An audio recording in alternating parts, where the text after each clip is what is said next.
BSc first semester के unit first के molecular polarity and weak chemical forces के कुछ इम्पॉर्टेंट तथ्यों के बारे में हम लोग अध्ययन करेंगे।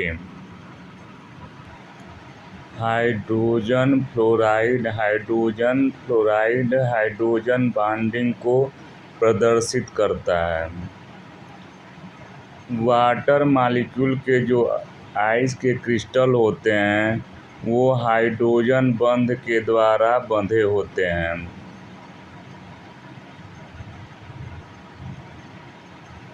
कुछ मॉलिक्यूल के इंक्रीजिंग ऑर्डर के बॉइलिंग पॉइंट को दिखाया गया है, जिसमें वाटर मॉलिक्यूल का बॉइलिंग पॉइंट जो होता है सबसे अधिक होता है। उसके बाद हाइड्रोजन सल्फाइड का होता है, हाइड्रोजन H2SC का होता है, उसके बाद सबसे कम H2TE का होता है।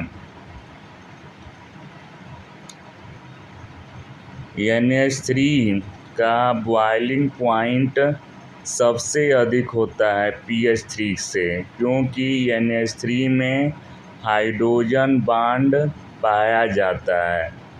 NH3 और जो कि pH 3 है, इसमें नाइट्रोजन एटम जो होता है हाईली इलेक्ट्रोनेगेटिव एटम होता है। लिथियम क्लोराइड जो कि ऑर्गेनिक सॉल्वेंट में सॉल्युबल होता है, जबकि NaCl जो होता है वो सॉल्युबल नहीं होता है। लिथियम जो होता है उसकी पोलराइजिंग पावर जो होती है अधिक होती है और लिथियम क्लोराइड का कोवैलेंट कैरेक्टर भी अधिक होता है।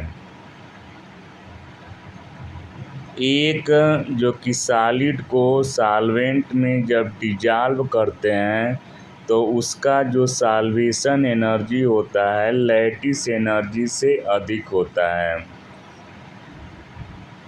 अगर कोई सॉलिड है उसकी लैटिस एनर्जी बढ़ती है तो इसका मतलब ये है कि वो उसकी जो कि आयनिक रेडियाई कम होती है।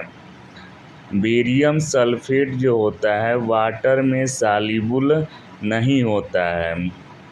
सीजियम क्लोराइड जो होता है अधिकतम आयनिक कैरेक्टर को प्रदर्शित करता है। इलेक्ट्रॉन के डीलोकलाइजेशन के कारण रेजोनेंस को शो करता है।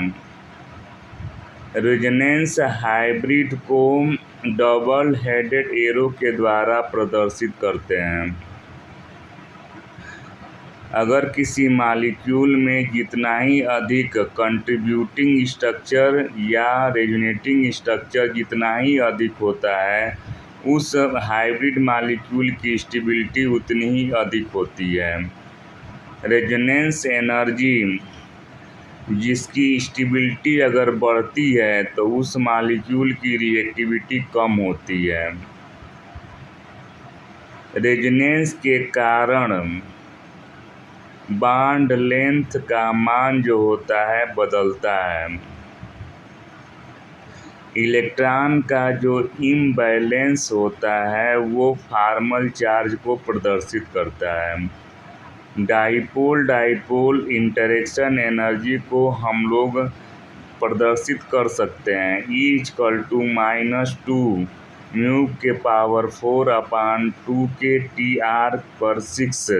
जहाँ म्यू जो है डाइपोल मोमेंट ऑफ मॉलिक्यूल है, K बोल्ट्जमैन कांस्टेंट है, T एब्सोल्यूट टेम्परेचर है, R इंटरमॉलिक्यूलर डिस्टेंस है। लंदन फोर्स का जो कि रेंज होता है बहुत कम होता है, क्योंकि इसके एक्टिवेशन एनर्जी के कारण। पोलराइजिंग पावर के घटने के साथ साथ कोवैलेंट कैरेक्टर भी घटता है और उसका मेल्टिंग पॉइंट बढ़ता है। अगर कोई जो कि आयनिक एनायन है, तो अगर वो बढ़ता है तो उसकी प्लोजिबिलिटी एनायन की क्या होती है, बढ़ती है। कोवैलेंट कैरेक्टर भी बढ़ता है, आयनिक कैरेक्टर घटता है, और जिसके चलते उसकी मेल्टिंग पॉइंट भी घटती है। अगर मॉलिक्यूल जो है हाइड्रोजन एटम को रखता है और वह हाईली इलेक्ट्रोनेगेटिव एलिमेंट जैसे फ्लोरीन, ऑक्सीजन और नाइट्रोजन के साथ अगर बॉन्ड बनाता है तो उसे हाइड्रोजन बॉन्ड कहते हैं।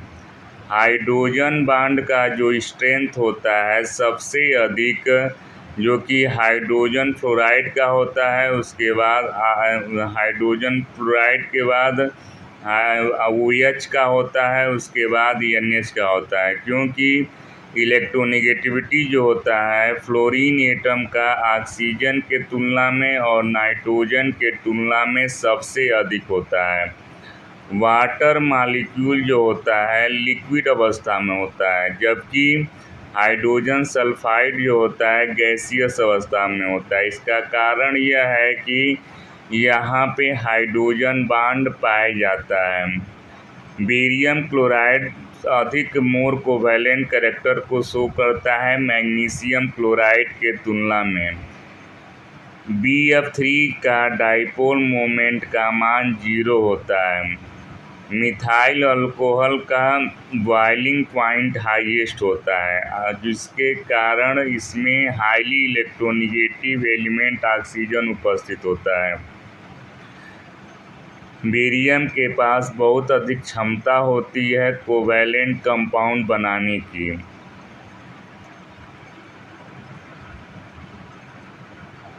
प्रत्येक वाटर मॉलिक्यूल में अधिकतम 4 हाइड्रोजन एटम या हाइड्रोजन बॉन्ड का फॉर्मेशन कर सकते हैं। हाइड्रोजन फ्लोराइड का डाइपोल मोमेंट अधिकतम होता है। Carbon dioxide non polar molecule होते हुए भी 2 पोलर बॉन्ड को रखता है। डाइपोल मोमेंट का यूनिट dy होता है।